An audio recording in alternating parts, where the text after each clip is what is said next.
Hola mis queridos amigos, ahora con ustedes Doctor Tigre nuevamente para hablarles acerca de lo que está pasando en Perú, en este momento en que Martín Vizcarra ha sido destituido y lo que significa Perú en este momento para América Latina. Recordemos que la pandemia llegó y en Perú se ensañó con una enorme mortalidad, con una enorme morbilidad, y esto por supuesto genera una crisis económica que es común en toda América Latina y que todos la vemos menos grave que la de Ecuador, que no es un país dolarizado, Perú, pero sí se ha traducido en lo que se va traduciendo poco a poco la crisis sanitaria, la crisis económica, en una crisis política. Esta crisis política golpea fundamentalmente al esquema neoliberal del Perú, que durante los últimos años, después de Fujimori, ha sido el que ha manejado este país. Por supuesto, Perú fue la clave fundamental de la desintegración de UNASUR y uno de los grandes problemas justamente ha sido que Perú históricamente ha sido el gran talón de Aquiles de la integración latinoamericana porque ni se integró a la Gran Colombia ni se integró a la Argentina cuando tanto San Martín como Simón Bolívar le ayudaron a conseguir su libertad. Esto ha sido uno de los problemas más esenciales y se tradujo durante este periodo en el que el Grupo de Lima, justamente creado por Martín Vizcarra, se dedicó fundamentalmente a tratar de consolidar una unidad latinoamericana, pero de extrema derecha jalada por los cabellos, en la que países como Chile, Colombia, en ese momento Argentina con Macri, Brasil con Bolsonaro, Ecuador con Lenin Moreno, Colombia con Duque, Paraguay e inclusive el nuevo gobierno de Uruguay se unieron en una creación de un nuevo organismo llamado PROSUR que tenía por finalidad descalabrar a lo que era UNASUR, la Organización de Estados de Naciones Sudamericanas, cuya sede está en Quito o estuvo en Quito, y que tenía en cambio otro objetivo, era la integración latinoamericana, pero no desde el punto de vista de una integración para atacar específicamente a Venezuela, Cuba y Nicaragua, sino era una integración para unir todos los países de América del Sur y luego se extendió a la creación de CELAC. Pero con el golpe que dio Bolsonaro en Brasil y Macri en Argentina, comenzó el descalabro de UNASUR, que tenía como talón de Aquiles el hecho de que sus decisiones tenían que ser tomadas por consenso, es decir, todos tenían que estar de acuerdo, y eso fue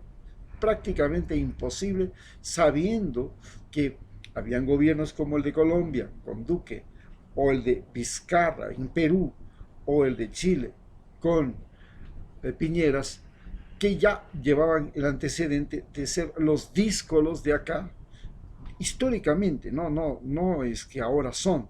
Es que Chile no quiso integrarse con nadie, es que Colombia no quiso integrarse con nadie y más bien separó a la, Unión, a la Gran Colombia. Y es que Perú no quiso integrarse con nadie, punto, eso es todo. Y entonces este antecedente histórico de estos países hoy se tradujo en la fractura de UNASUR. Pero, ¿qué es lo que tiene por delante Perú? Perú se encuentra envuelto en la denominada guerra al narcotráfico junto con Colombia y Ecuador. Una guerra al narcotráfico que le obliga a mantener un ejército caro, enorme, que no tiene la finalidad de hacer nada por el país, sino que lo único que tiene que hacer es servirle a los Estados Unidos para que no lleguen narcóticos a ese país. Además, como ustedes saben, Perú está entregado al saqueo, no solamente ahora de potencias industriales, grandes mineras, sino que la población misma, la población del Perú, se ha dedicado al saqueo. Son mineros artesanales, son excavadores de tumbas, lo que sea, cualquier oficio que sea que les dé plata al momento. Y entonces el mejor oficio que les da plata al momento es en este momento la producción de narcóticos. Perú tiene el problema de que es el segundo mayor productor de narcóticos de América del Sur y tiene que enfrentar que dentro de sus partidos políticos está ya infiltrada el dinero del narcotráfico, porque ahorita, ahora en esta crisis, son ellos los únicos dueños del oro blanco y dueños del dinero. Son los grandes prestamistas de la población en Perú y,